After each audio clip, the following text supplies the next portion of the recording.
गुणनखंड करिए, गुणनखंड करो।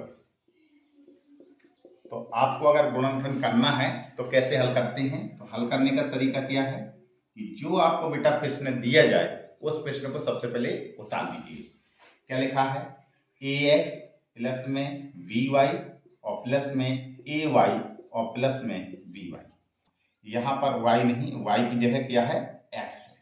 अब आपको क्या करना है, जब ऐसे प्रश्न दिया जाए, अगर 4 पद दिए गए हैं तो आप क्या करेंगे? 2-2 के जोड़े बना लेंगे। आपने क्या किया कि 2-2 के जोड़े ले लिए। इन दोनों में जरा देखिए कि कौन सा पद है कि जो कॉमन है।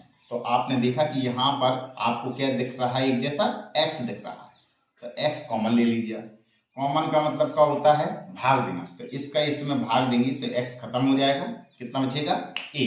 फिर प्लस का चिन्ह लगाया। यहाँ पर भी x है तो x आपका कॉमन है तो वो x हट गया। फिर प्लस का चिन्ह लगाइए। अब जरा देखिए इन दोनों में क्या कॉमन है? तो यहाँ y है, यहाँ पर भी y है। तो कॉमन वही होता है जो दोनों में एक जैसा हो। तो कॉमन लिया और कॉमन का मतलब होता है भाग देना। तो y का भाग y में दिया, y कैंसिल हो गया। ये कितना बचेगा? a बचेगा। फिर प्लस का चिन्ह, यहाँ y है, इसमें भाग देंगे, y कैंसिल हो जाएगा। कितना बचेगा? b।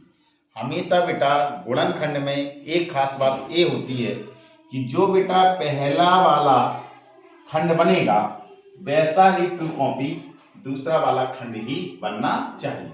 अगर एक जैसा नहीं बना है तो आपने प्रश्न में कहीं ना कहीं गलती किया है। अगर एक जैसा बना है तो आपने प्रश्न सही किया है। अब आगे क्या करना है? दोनों में देखिए कौन एक जैसा दिख रहा है, यानी कॉमन कितना है? तो a प्लस बी और a प्लस बी। तो आप a प्लस बी को कॉमन के रूप में बाहर ले लेंगे। ठीक है, कॉमन का मतलब होता है भाग देना है। इसका इसमें भाग देंगे तो j और j कैंसिल हो गया। कितना बचेगा? x। फिर प्लस का चिन्ह, a प्लस बी यहां से हट गया। कितना बचेगा? y। तो इस तरीके से बेटा हम बीजीय व्यंजकों के गुणनखंड ज्ञात कर सकते हैं। तो ये बहुत ही आसान प्रश्न मैंने लिया हुआ था। तो इस प्रकार से इनके गुणनखंड किए जाते हैं। ऐसे प्रश्न होते हैं जो सर्वसमता पर आधारित प्रश्न होते हैं। तो सबसे पहले मैं a square minus B square इस सर्वसमता के रूप के गुणनखंड करना। अगर इस रूप का प्रश्न है और आपको गुणनखंड करना है तो आप बेटा क्या करेंगे? तो सबसे पहले तो आप ये जानते हैं कि कभी भी a square minus B square लिखा है सर्वसमता में तो इसके गुणनखंड क्या होते हैं? एक बार आप बेटा जोड़ते हैं और एक आप बेटा क्या करते हैं? एक बार घटाते हैं। तो हम इस रूप के सवालों को कैसे हल करते हैं ये देखेंगे। जैसे मान लीजिए सपोज दैट आपको एक प्रश्न दिया, मान लीजिए मैंने एक प्रश्न लिया आपका एक्स स्क्वायर माइनस 121। अब आपको क्या करना है कि सबसे पहले आप ये देखिए कि एक्स स्क्वायर माइनस 121 लिखा हुआ है। तो जरा देखो जब दो पद दिए जाते हैं तो ऐसी कौन सी सर्वसमता है? तो आपने देखा कि ऐसे रूप की सर्वसमता होती है। तो आपको क्या करना है?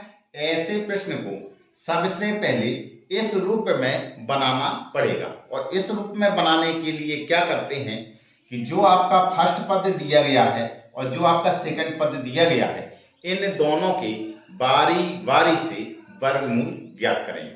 तो फर्स्ट पद का वर्गमूल निकालिए, एक्स स्क्वायर का वर्गमूल निकालेंगे तो किसी भी घात का वर्गमूल निकालते हैं तो हम क्या करते हैं? उस घात को आधा कर देते हैं। तो यहाँ पर x पे घात 2 लिखा है तो इसका वर्गमूल निकालेंगे तो कितना निकलेगा? कुल x।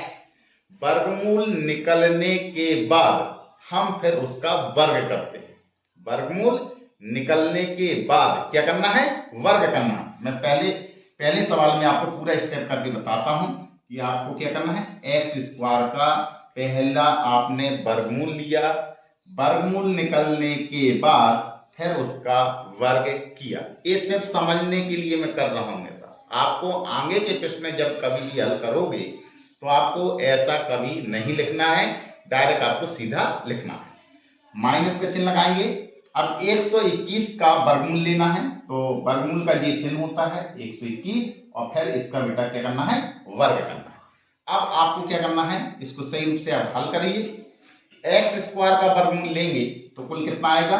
x आएगा और फिर उसका वर्ग किया है तो स्क्वायर। अब आगे के प्रश्नों में जब आप हल करोगे तो आपको ए स्टेप नहीं करना है, कभी भी ए स्टेप करना है, ठीक है।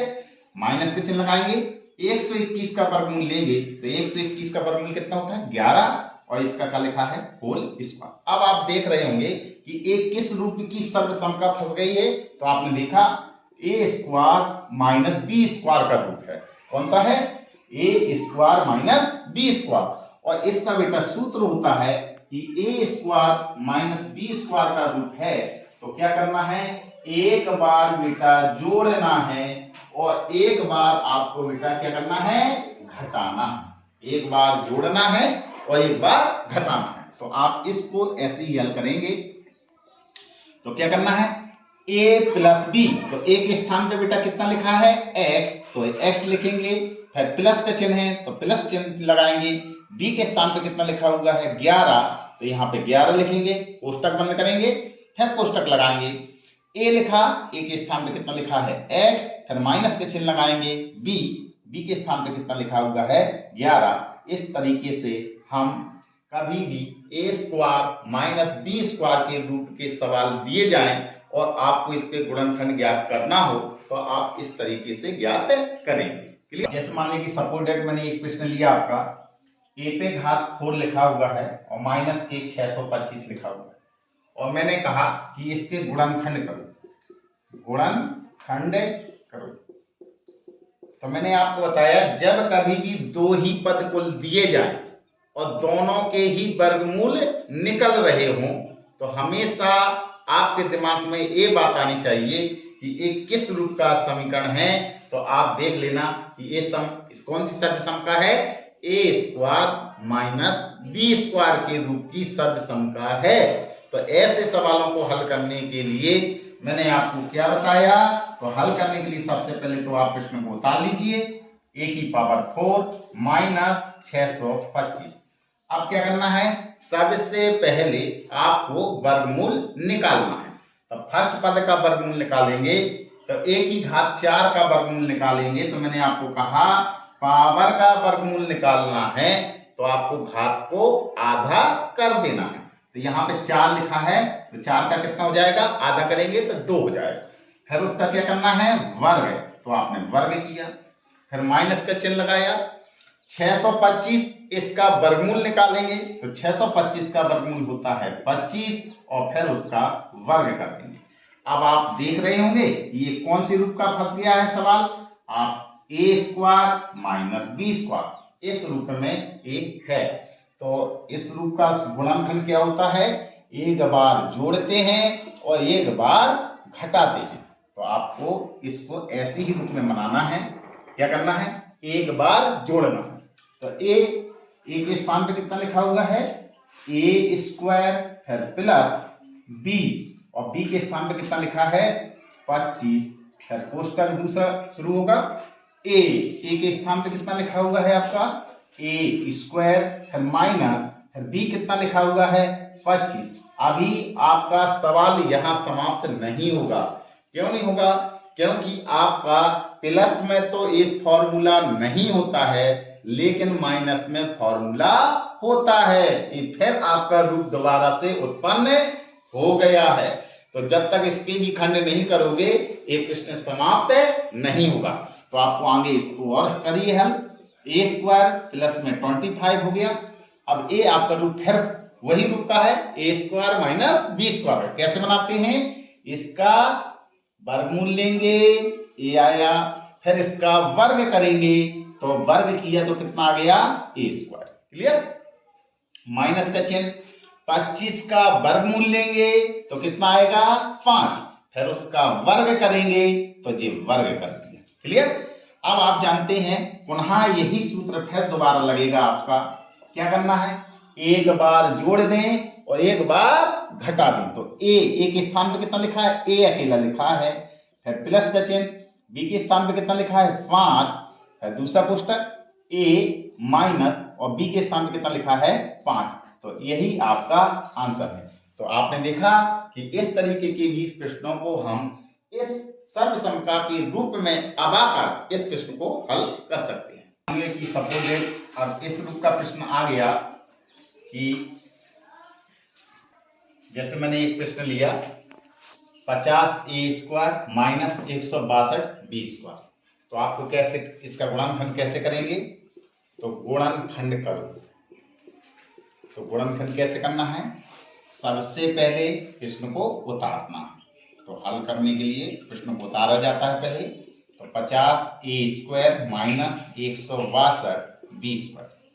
अब जरा देखिए कोई ऐसा पहाड़ा है क्या जो दोनों में कॉमन दिख रहा हो।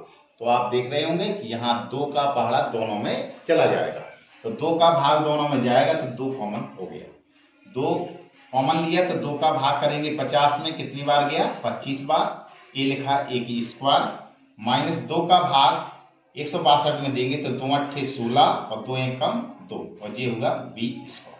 अब आप देख रहे हैं कि आपको ये जो रूप है वो आपको इस रूप में फिट करना है, यानी a² माइनस b² के रूप में इसको अबाना है।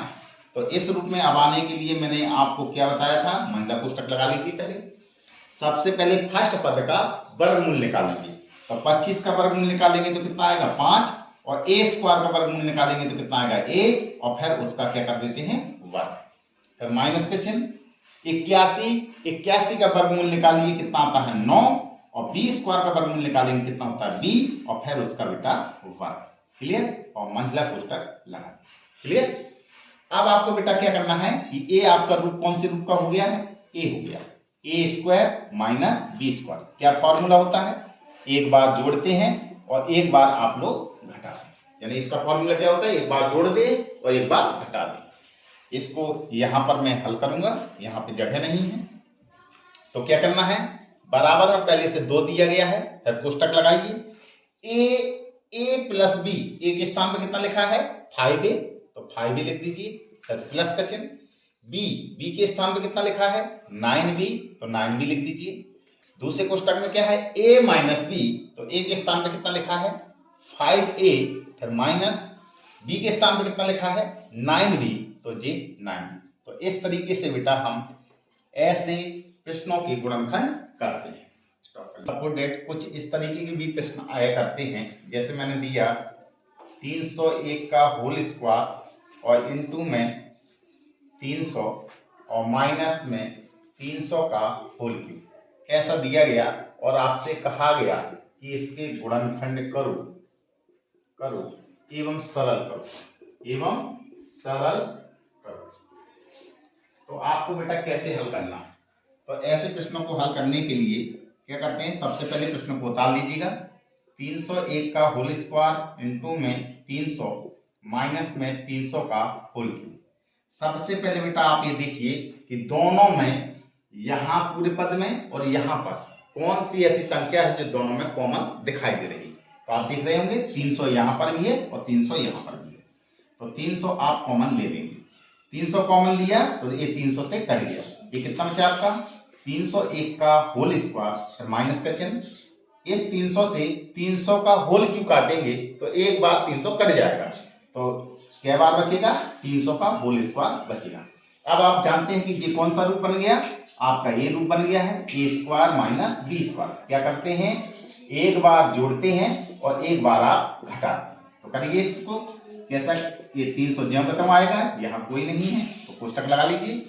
इनको और इनको जोड़ना है एक बार, a प्लस b, तो a के स्थान पे कितना लिखा है 301 और b के स्थान पे कितना लिखा है 300, और a माइनस b, तो a के स्थान पे लिखा है 301 और प्लस का माइनस का चिन्ह, और b के स्थान पे कितना लिखा है 300। हल करिए, ये कितना होगा आपका 300, यहाँ कोई निशान नहीं है तो गुणा का निशान माना जाता है।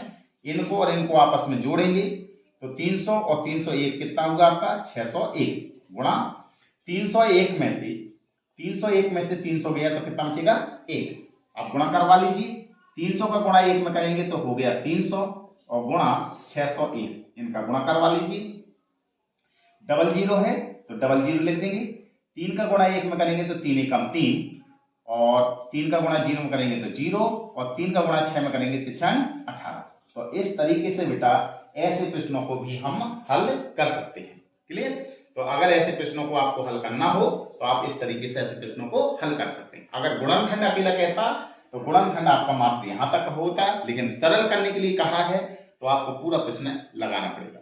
तो आज मैंने आपको a square minus B square के रूप के गुणनखंड हल करना आपको सिखाया है। अगर ये वीडियो पसंद आए तो इसको लाइक कीजिए, शेयर कीजिए और सब्सक्राइब कीजिए।